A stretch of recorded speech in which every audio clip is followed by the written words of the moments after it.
جب انسان چلتا ہے جدوجہد کرتا ہے تو پھر اب اس کی مدد بھی فرماتا ہے. بڑے ٹارگٹ. آخری بات، ایک تو سوچ عمدہ رکھیں، دوسری بات لوگوں کی باتوں کی پرواہ نہ کریں، تیسرا ٹارگٹ بڑا کریں، اور چوتھی بات یہ ہے نتیجہ اپنے رب پہ چھوڑ دیں.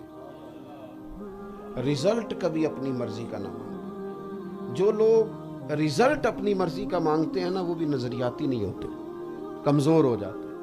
محنت پوری کریں، ہاں میدان میں نکلیں تو جیتنے کے لیے نکلیں. حضرت مولا علی شیر خدا کرم اللہ تعالی وجہ الکریم سے کسی نے پوچھا تھا آپ ہر میدان میں کامیاب کیوں رہے؟ کہنے لگے میں نا میدان میں کافر کو دیکھ کے فیصلہ کر لیتا ہوں کہ گلے پہ تیر مارنا ہے کہ پیٹ پہ مارنا ہے، اس کو کیسے میں جیتنے کے لیے اترتا ہوں، باقی تو نتیجے رب کریم کے دستے قدرت میں. ہمارے ہاں نا لوگ کہتے ہیں میری مرضی کا رزلٹ نکلے.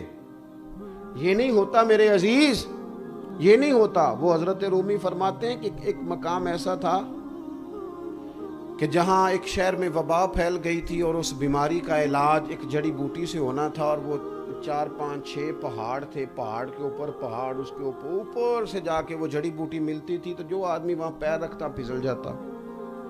اب ہر حکیم یہی کہتا تھا کہ وہ جڑی بوٹی ملے گی تو علاقے کا علاج ہوگا، کوئی چڑھتا ہی نہیں، معاملہ ہی بڑا خراب ہے. ایک بندے نے سوچا یہ پریشانی آخر کب تک اس بیماری یہی ہے کہ وہ جڑی بوٹی نہیں مل رہی. اس نے پکڑا ہتھوڑا، سامان پکڑا اور پہاڑ کاٹنا شروع کر دیا. جو آتا اسے کہتا تو بیوقوف بندہ ہے، پہاڑ بھی تجھے کاٹ سکتا ہے. سب حوصلہ توڑتے لیکن وہ کاٹتا رہا. سالوں لگے اور ایک پہاڑ پہ اس نے سیڑھیاں بنائی، پھر سالوں لگے تو دوسرے پہ بنائی. سمجھ لیں 6 پہاڑ تھے، 3 پہاڑوں پہ سیڑھیاں بنا سکا تھا کہ اس کی موت کا وقت آ گیا. اب وہ جہاں اس نے سیڑھیاں بنائی تھی وہاں تک لوگ آتے جاتے، اس سے ملتے، رونق لگ گئی، ٹھیلے بھی لگ جاتے ہیں، لوگوں کا آنا جانا ہو جاتا ہے. اب جب آخری وقت آیا تو لوگ کہنے لگے کیا ملا تجھے؟ جڑی بوٹی تک تو پہنچ نہیں سکا. کہنے لگے تمہیں پتہ نہیں نا میں کامیاب کتنا ہوا. انہوں نے کہا کیا مطلب؟ کہنے لگا میں نے آدھا سفر آسان کر دیا ہے، اب جو میرے بعد شروع کرے گا اسے صفر سے نہیں شروع کرنا پڑے گا. وہ کوئی آدھا سفر تو آسان کرے نا یار. ہم تو آدھا. امام بخاری رحمت اللہ تعالی علیہ 62 سال کی عمر پائی اور تکلیف اتنی اٹھائی امام بخاری نے کہ اتنا بڑا محدث آخری عمر میں انہوں نے دعا مانگی تھی. ایک شہر میں جا کے بیٹھتے تو لوگ وہاں سے پریشان کر کے نکال دیتے، دوسرے شہر میں جاتے تو وہاں سے نکال دیتے. امام بخاری حضرت تصدیق فرما رہے ہیں 62 سال کی عمر میں امام صاحب نے دعا کی ہے اللہ تیری زمین بڑی وسیع ہے پر مجھ پر تو تنگ ہو گئی ہے. مخلوق تو فنکار ہے اس درجہ کے پل بھر میں سنگے در کعبہ سے بھی اصنام تراشے. اور تم کون ہو کیا چیز ہے داغ کبابی، لوگوں نے تو مریم پہ بھی الزام تراشے. سلام اللہ علیہ. حضرت امام بخاری نے دعا کی یا اللہ اگر میرا زندہ رہنا بہتر ہے تو زندہ رکھ، ورنہ میرے لیے حکم فرما دے. صبح دعا کی، شام کو امام صاحب کا وصال ہو گیا. اتنا بڑا. لیکن انہوں نے کیا کیا؟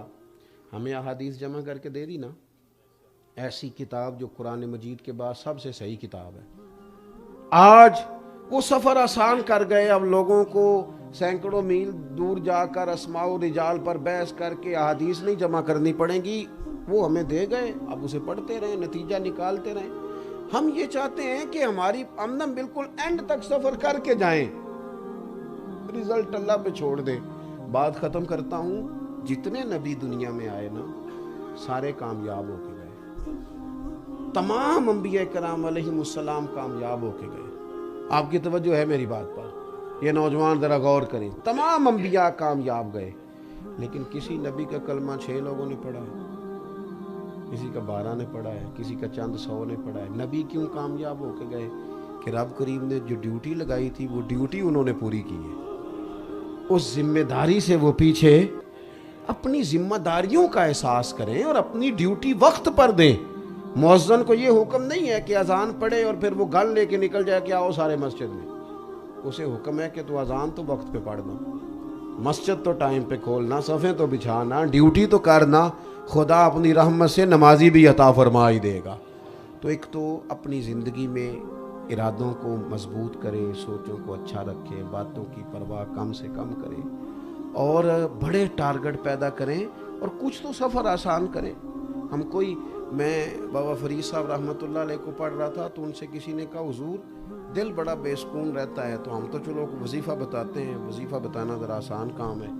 تو بابا صاحب کہنے لگے جھاڑو لے لے، مسجد میں جھاڑو دیا کر، رب تیرے دل کو سکون عطا کرے گا۔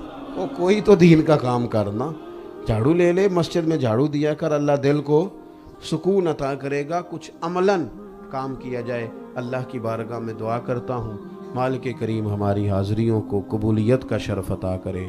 وما علینا الا البلاغ۔